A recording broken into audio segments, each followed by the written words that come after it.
Welcome to my channel Kathavadati. कहानी अच्छी लगे तो like subscribe share and comment जरूर करें। संध्या एक इंडिपेंडेंट गर्ल थी।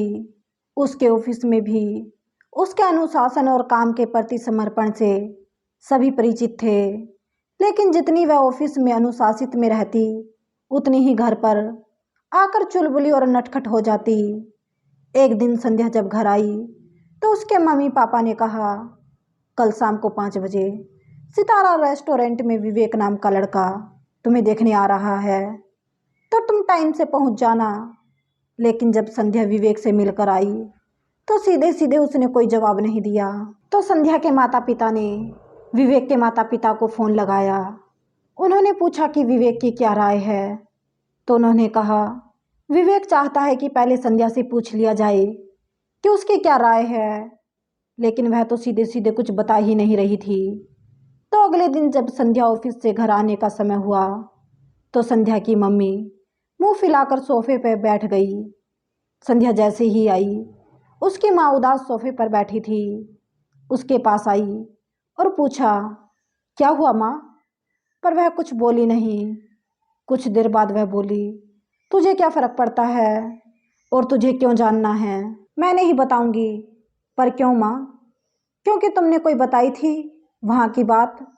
अच्छा, तो यह बात है। हाँ चलो, अच्छा बताती हूँ कि कल क्या हुआ। पर एक वादा करो कि आप डांटोगी या मारोगी तो नहीं। यह सुनकर उसकी माँ सोच में पड़ गई कि आखिर ऐसा क्या हुआ होगा। फिर थोड़ी देर सोचने के बाद बोला, चल अच्छा बता, नहीं डांटूंगी। Promise mummy. बहुत अच्छा लगा। ड्रेसिंग सेंस भी बहुत अच्छा था, हैंडसम भी था और बात भी अच्छे से की। से मिलकर कोई रॉन्ग फील भी नहीं हुआ। पर पर का क्या मतलब माँ? प्लीज़ आप डांटोगी तो नहीं? अरे बाबा कहाँ ना, नहीं डांटूंगी। अब बताओ। मुझे उसके साथ कोई दिक्कत नहीं है, लेकिन मुझे लगता है कि दिक्कत मुझ में ही है। क्या मतलब?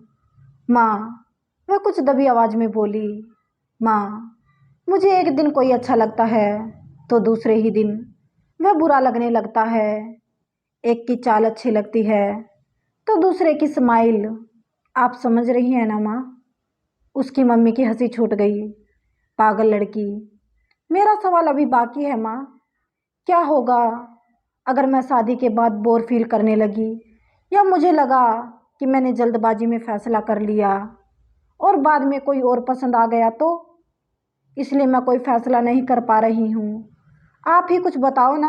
इस बात को सुनकर उसकी माँ ने प्यार से सर पर हाथ फेरते हुए कहा, चल पूछ, तुझे क्या टेंशन है?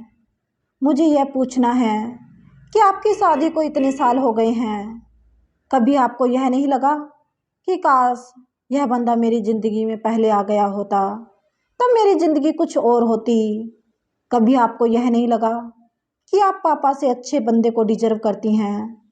कभी किसी घर को देखकर लगा कि काश यह मेरा ससुराल होता? आपकी शादी से पहले आपके मन में भी कई सवाल चलते होंगे। हाँ, चलते तो थे। तुम्हारे पापा से पहले मुझे 2 लड़के देखने आए थे। देख संध्या, शादी से पहले मन खुले दर्पण की तरह होता है। जिसे देखता है उसी के ख्वाब बुनने लगता है। संध्या बोली, वह कौन 2 गधे थे जिसने मेरी मम्मी को रिजेक्ट किया? देख बेटा, रिजेक्ट करने के कोई एक कारण नहीं होता। कोई दहेज के लिए मना कर देता है और कोई रंग रूप को देखकर, कोई छोटे बड़े को देखकर। जब भी कोई मुझे रिजेक्ट करके जाता तो बहुत बुरा लगता। ब्रेकअप वाली फीलिंग आती है। कुंवारा मन होता ही ऐसा है। फिर तीसरे लड़के के रूप में तुम्हारे पापा और तुम्हारे दादी दादा आए। मैंने तुम्हारे पापा को एक नज़र उठाकर भी नहीं देखा, क्योंकि मुझे पता था अगर देख लेती और वो मुझे मना करके चले जाते तो मुझे फिर बहुत दुख होता। इसलिए मैंने उन्हें देखा ही नहीं।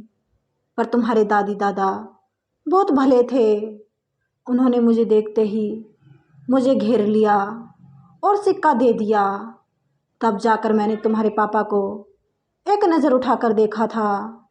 देखकर एक बार तो मैं डर गई उनकी बड़ी बड़ी मूछें थी और दोनों माँ बेटी इस बात को सुनकर हंसने लगी। पर बेटा, जो शादी होती है ना, वह दो लोगों का ही नहीं, दो परिवारों का ही नहीं, हमारे इमोशन, हमारा प्रेम भी एक गठबंधन में बंध जाता है। फिर चाहे कोई बड़ा बंगला हो या कोई भी सुंदर इंसान, वह इस बंधन को तोड़ नहीं सकता। तो मेरी गुड़िया रानी तैयार है इस बंधन में बंधने के लिए? संध्या का चेहरा लाल पड़ गया। उसके चेहरे के रिएक्शन से पता चल रहा था कि वह तैयार है। तो मम्मी ने कहा, तो हम आगे बात बढ़ा सकते हैं। संध्या ने हाँ में सिर हिला दिया।